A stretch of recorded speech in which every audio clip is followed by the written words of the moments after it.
Hi, I'm Hendrik. Today we're making foolproof homemade yogurt.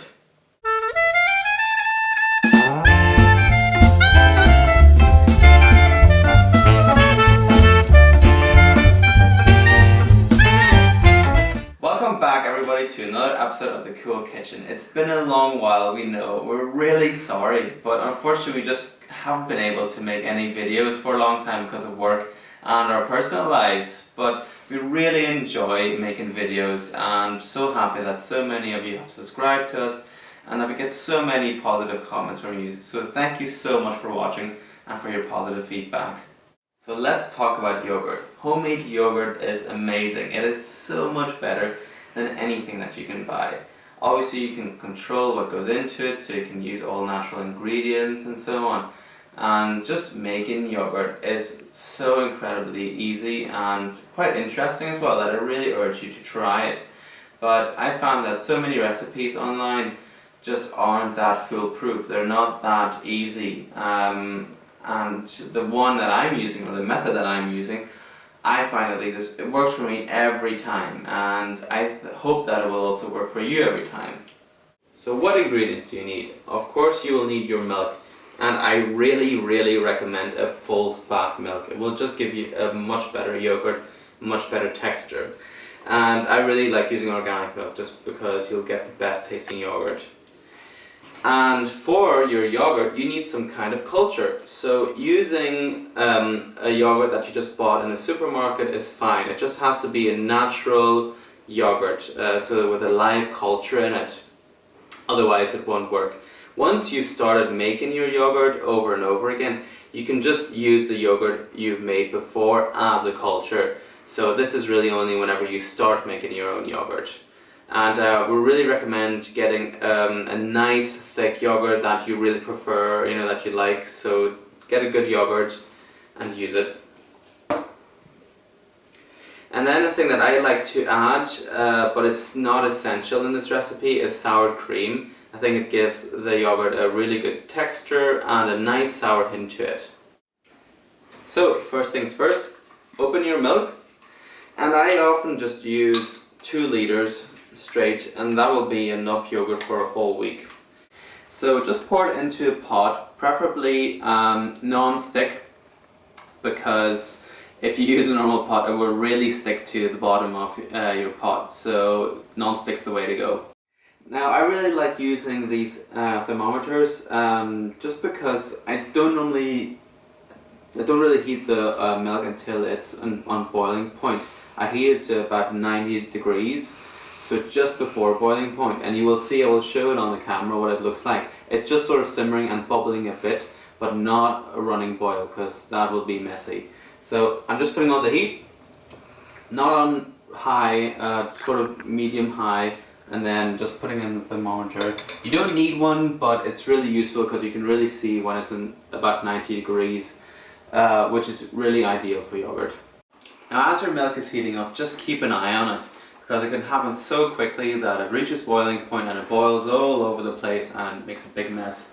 So our milk is nearly ready yet, but it's very important just to remember, keep looking.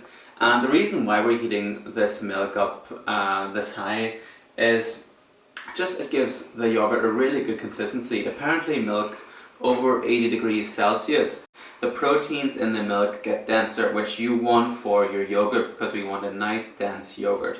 So that's why we heat it up to about 80-90 degrees Celsius. So our milk is ready now. I'm going to turn it off, and if you look closer you can see there's little bubbles. So if you don't have a thermometer, this is what it's supposed to look like. You have loads of little bubbles coming up. That's when it's just below boiling point, and that's perfect. And now we're going to take our milk off the heat and let it cool down. So now we're taking it off the heat, and we're going to let our milk cool down until it reaches around 45 degrees Celsius. Some yogurt recipes say that you don't need to cook your milk until it's 80 or 90 degrees Celsius, but I really prefer this method, and I think if you only heat it up to like 40-45, it doesn't get that good texture consistency that I really like in yogurt. So this really always works for me. So the first tip was to cook your milk. Now comes the second tip. yogurt really needs heat to develop well. It doesn't need excessive heat and not too little heat, just the right amount. So I'm going to introduce the yogurt culture now and then show you a few tricks that I do to get that right level of heat. My milk's ready. It's at 45 degrees Celsius right now, so I can see it on my thermometer obviously, but if you don't have one, it's quite easy to check. You put it in your finger and it should be quite hot, but relatively comfortable, you know. So warmer than blood temperature, but not really hot so that you don't, you know, are not able to put your finger in. So we'll take this out. So here's my second tip. I'm using one of these koozie pots to keep in the heat for the yogurt fermentation.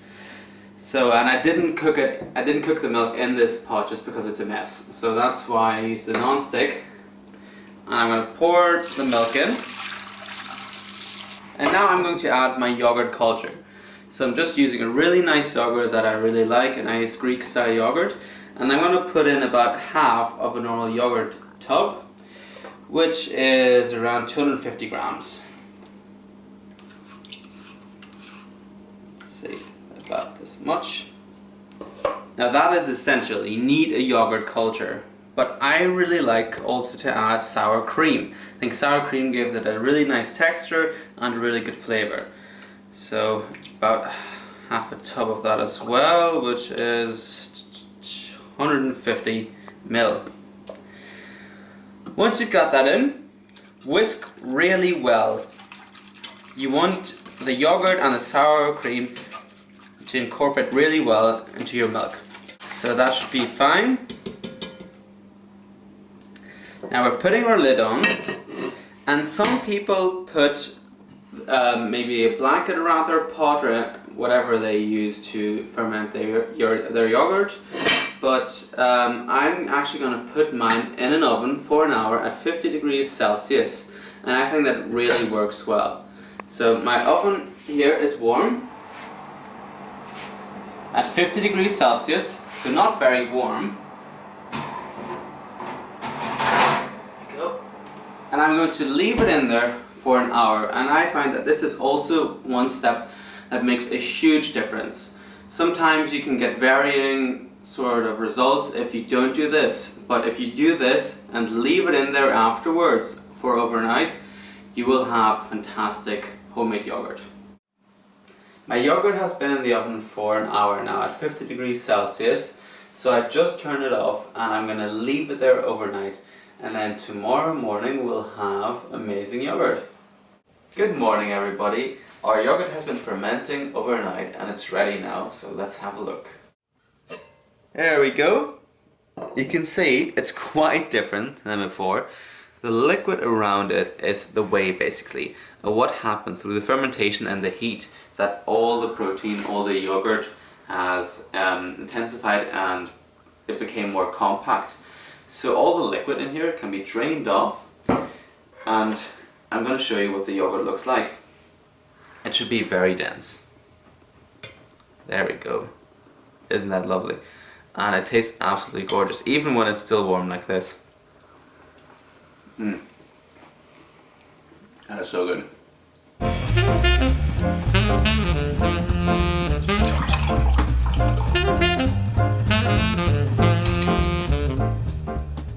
So how do you store your yogurt?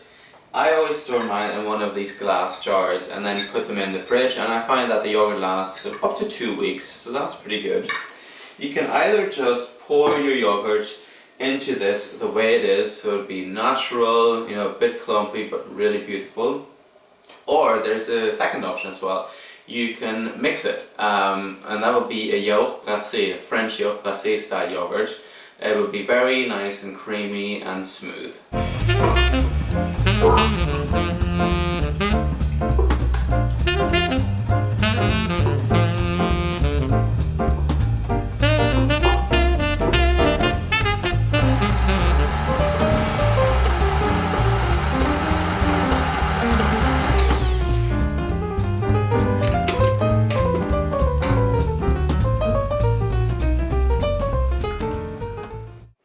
So if you're making your brassé or whisk style yogurt, just pour into this jar and it's still a bit liquid, but that changes once you put it in the fridge, and it will set quite a bit. So leave for a few hours or for like half a day and be really nice and firm.